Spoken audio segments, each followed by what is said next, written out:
My friends, my name is Miss Eerie, and I want to share a horror story with you guys. One that might just keep you up tonight. This is the story of the haunted Halloween night, an evening where even the bravest souls couldn't help but shiver. Now close your windows, lock your doors, and dim those lights as we step into the dark unknown. Are you ready? Let's begin. It was a chilly October evening, the kind that makes the trees whisper and the wind howl like a warning. Jack and Lisa, college seniors who prided themselves on their iron nerves, decided this Halloween they'd do something different. No parties, no costumes, just a thrill-seeking venture into the most talked-about house in town, the Blackridge Manor.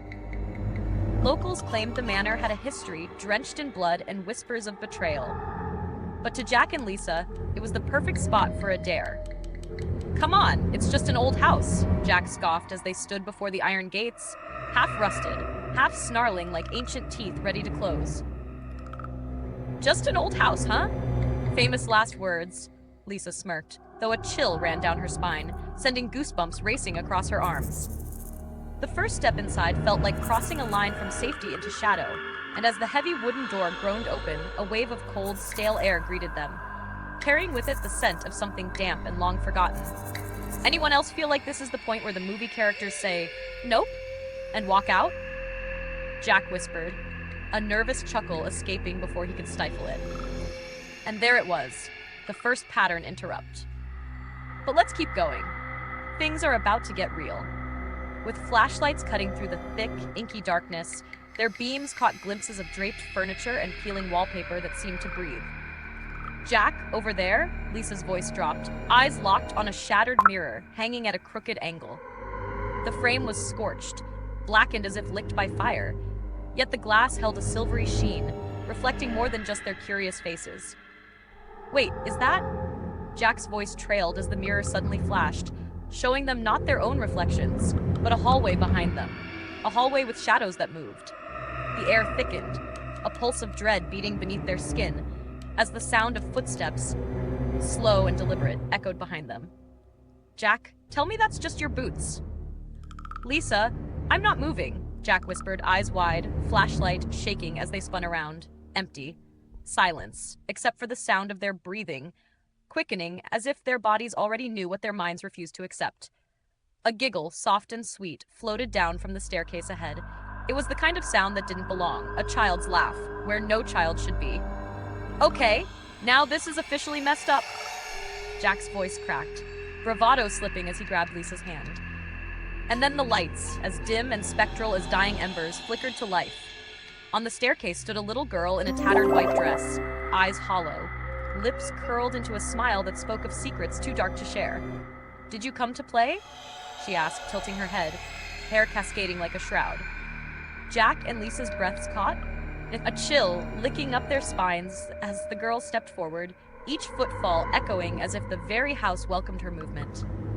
"Why do I feel like we just walked into one of those true crime podcasts?" Lisa muttered, the attempt at humor a thin shield against the icy grip of fear. But before Jack could respond, the girl's smile faltered, eyes narrowing as her voice dropped, cold and venomous. "It's too late to run." Suddenly, the room erupted in chaos. The mirrors cracked in a symphony of shattering glass, and shadows began to seep from the walls like ink, reaching out, curling around their legs, tightening. "Lisa, we need to move. Now!" Jack shouted, adrenaline surging as he yanked her toward the door, only to find it shut, locked as if sealed by the house itself. The girl's laughter turned into a wail, an ear-piercing shriek that clawed at their sanity. "This isn't happening. This isn't happening." "Hope," Lisa chanted, eyes shut as if blocking it out would make it vanish. And then, silence. The room grew still, shadows slithered back, and the girl was gone. But the uneasy silence was broken by a knock, soft, steady, coming from the floor beneath their feet. "Jack, please tell me you hear that," Lisa whispered, eyes wide as the knocking grew louder, turning into pounding that shook the floorboards. And just as it felt like the world would break apart, it stopped, leaving only a whisper that caressed their ears. "You should have never come." The final twist? They never found the front door again. Days later, a search party discovered Jack and Lisa's flashlights abandoned on the front lawn, but not a single trace of them inside the house. Some say if you drive by Blackridge Manor on Halloween night, you might see two shadowy figures at the window, mouths open in silent screams, forever caught between this world and the next. And if you listen closely, you might even hear a voice, soft and mocking. Did you come to play? And that, my friends, is why some stories are better left untold. If you enjoyed this story, don't forget to like, comment, and share. Thanks for joining me tonight. Until next time, stay curious and stay safe.